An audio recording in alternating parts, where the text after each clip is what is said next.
Not using scrap beads is like throwing money away, and I'm going to show you a fantastic way to use them.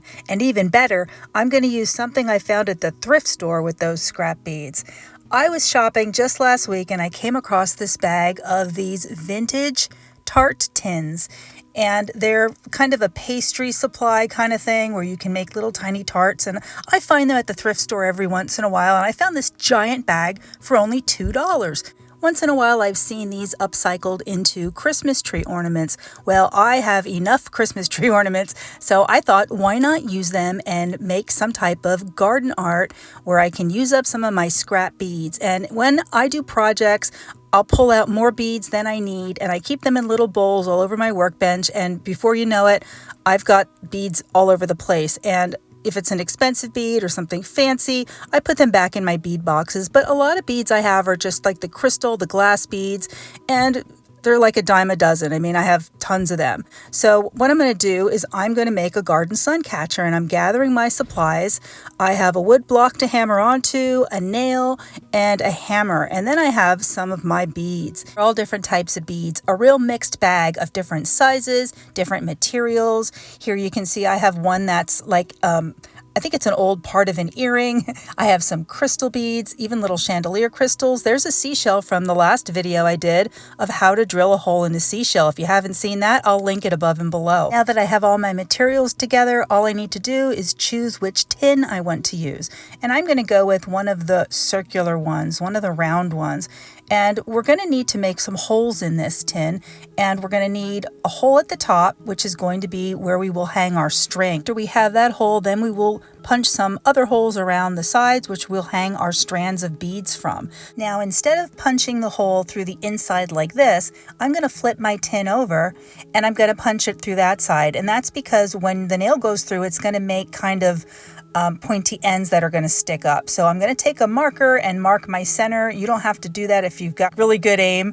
And I'm just going to hold my nail there and hammer it in. It only takes one or two little hits with the hammer, and then you can pull that right out and you'll have your first hole. Do this with one hole on top, or in a moment I'll show you how I do it with two holes, and that's kind of easier to thread a string through if there's two holes. But now we're going to move on and we're going to make some holes in the sides, and it's much easier to hold the nail in this position, like on the inside of the tin, than it is trying to do it on the outside of the tin. And I'm just going to hammer it a little bit. Make sure you hammer into a wood block, not your table. And if you need to use your other end of your hammer to pull the nail out, go right ahead. I use my nail to count down a few spaces, and I hammer again. And I'm going to do 4 strands of beads on this. I think later on I might add some more, but here's how I do the double holes. I just make 2 marks. It's the same process as I did it before. We're just doing 2 holes and we're not doing them in the exact center, just each is a little off center. So that's where we'll thread our fishing line at the end to hang our sun catcher. So you can hang your beads on fishing line or wire, and I have 2 very thin wires. I have a 34 gauge and a 28 gauge, and I decided to use the very fine wire, which is the 34 gauge, and I'm going to pull a length of that out, and I'm going to cut it right off with scissors. Because it's so fine, you don't even need side cutters. You can just use scissors. And I'm going to choose some beads. I'm going to thread my first bead onto the wire. And because we're using wire, you don't have to tie a knot. I'm just going to fold the end of the wire up over the bead, and I'm going to twist it around. And that's going to be the bottom bead in our bead strand. So twist and twist and twist that extra tail end of wire. And if it's too long, you can use your scissors and snip that off. And then I'm going to add my next bead. And I do not want this bead to be right up against the first bead. So I'm going to put it onto the wire, and then I'm going to position it about an inch or so above that last bead. I'm going to hold it in place, and then with my other hand, I'm going to bring that tail end of wire all the way around and through that same bead hole again, the opposite direction. Pull that wire, and look, it holds it right on to that wire where we want it. And so these are nicely spaced beads. So I'm going to move on to my next bead, and I'll show you again just a couple times so you can see how it's done. Holding that bead in place on the wire, grabbing the end of wire, putting it through, pulling it all the way through, and it secures that bead. And that's like a really nice little effect that you can do. You can make all kinds of neat decorations using this technique, and you need to use very thin, fine wire to do this because it needs to be able to fit through the hole in your bead. So here's my next one. Again, I'm holding it in place, bending the wire down, bringing it up through the hole in the bead again, holding that bead in place and pulling the wire until it's firmly against the bead and it's not gaping anywhere. It's just, nice and tight. So I'm going to hold it up to my tin and measure and see if my strand is long enough. And here I decide to add 1 or 2 more beads. And I just want to have a little bit of length. Now your strands don't all have to be the same length. They can be all different lengths. You can do your beads in any kind of order you like. You can do coordinated colors. I just did a mishmash of all different colors and sizes, and I just mixed them all up. And I really like that look. So I have 1 more bead I'm going to add on here, and then we're going to attach it to our tin.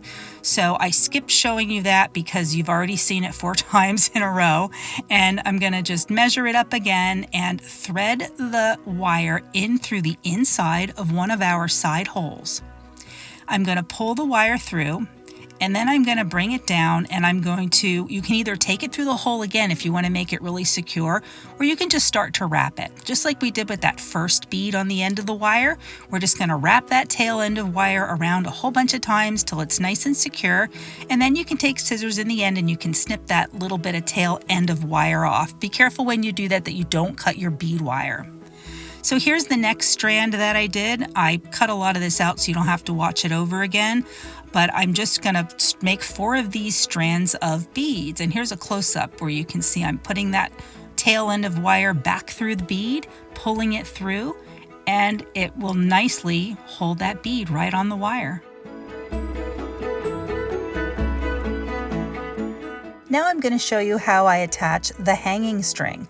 You can use yarn for this, you can use fishing line. It's a little stronger to use the fishing line. And to attach this, I'm going to simply thread it through one of the holes, pull it through, and then go back to the inside of the tin and the other end of the fishing line and bring that up through the other hole. So we're looping it through. So then when it's through both holes, both ends of the fishing line should be at the top of the tin, which is, as you can see, the bottom of the tin. So I'm going to pull those up, and then I'm just going to tie it in a knot, and then I'm going to tie it in a knot again. So that's the double knot, and I'll trim any long ends with my scissors, and that is our hanging line, and it is ready to hang outside under a pretty tree in the garden or anywhere you like. Now here was what mine looked like with the 4 strands, and I thought it needed more beads. So I went back and instead of using the wire again, I simply strung some beads on some fishing line, and I made those 4 extra strands a little bit shorter than the wire strands, and I made a couple more holes in my tin, 4 more holes, and you'll see in a moment what it looks like with the double beads on it. And it's just a great way to use up extra beads. You keep them laying around forever if they're left over from projects. Why not use them? I really think this is a fun project, and I hope you enjoyed it. So take a look at our finished project, and if you like this video, give it a thumbs up. Thank you for joining me, and don't forget to subscribe, and I will see you next time. Bye guys.